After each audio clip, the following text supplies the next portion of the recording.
Hello guys, pag-usapan lang natin ang bardagulan sa social media. OMG, Katniel fans at fans ni DJ at Kyla Estrada nag-okrayan sa photo ni Kyla sa El Nido, Palawan. Ayon kasi sa bali-balita, ilang supporter ni na Catherine Bernardo at Kyla Estrada ang nagbardagulan matapos i-flex na uli ang mga kaseksihan ni Kyla Estrada sa social media. Todang okray ang fanbase ng Katniel sa fans ni Kyla Estrada. Sa comment section ng Facebook post ni Kyla na nagre-relax sa beach, pinagkumpara ng mga fan na Katniel at mga fans ni Kyla ang itsura nila Kyla at Catherine Bernardo. Cut pa din comment ng isang fan. Saka muna awayin si Kyla kung kasing sexy ka na niya. Rest back naman ng fanay ng dalawa na sina Daniel Padilla at Kyla Estrada.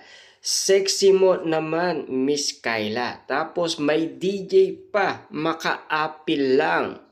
Good luck, papuri naman ng isa. Narito ang reaction ng ilang netizens. Walang sinasabi kay Catherine.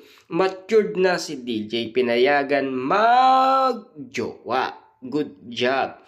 Pinagbigyan naman siya ng jowa niyang si Daniel Padilla. Alatang just now ka lang, kahit i-share mo pa, baliw. Ang layo ng muka niya, mas maganda sikat. Di ko man maintindihan bakit kailangan ipagkumpara ang dalawang tao.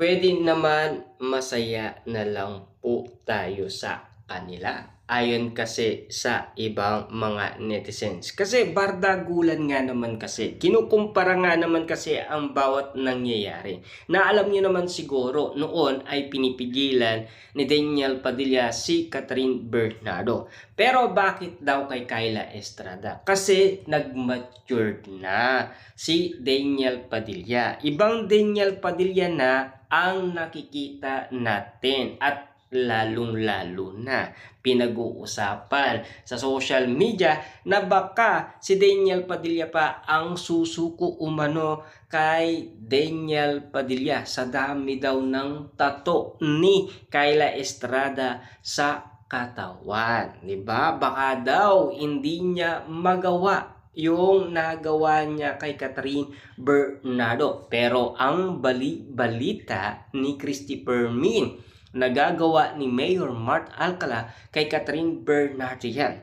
Sobrang ipit daw ni Mayor Mart Alcala kay Catherine Bernardo. Lalong-lalo na nagseselos pa daw ito kapag meron dumidikit kay Catherine Bernardo. Grabe, ganun din naman kasi ang nasasaksihan natin kay Daniel Padilla kapag may dumidikit umano kay Catherine Bernardo. Masyado silang seloso. Pero ngayon, ibang Daniel Padilla na ang nakikita natin, 'di ba? Kasi nagbago na siya.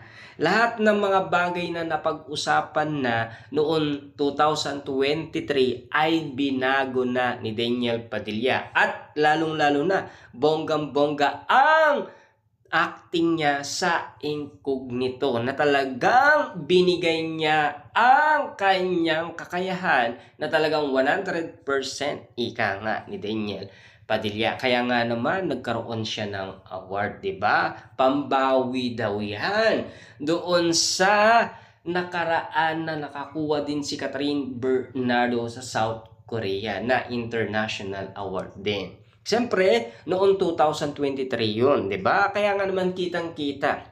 Yan kasi ang mga pinag-uusapan sa social media na talagang kitang-kita nyo naman kung ano ang mga nangyayari ngayon. Kung bakit nga naman puro bardagulan ang nangyayari. Ayaw magpatalo ng mga solid Katniel fans sa mga fans ni na Daniel Padilla at Kyla Estrada. Talagang kinukumpara umano ang kaseksihan ni na Catherine Bernardo at Kyla Estrada. Na alam nyo naman siguro, bawat nangyayaring pinag-uusapan ngayon sa social media, tila labanan ng mga fanay. Diba? Na talagang grabe.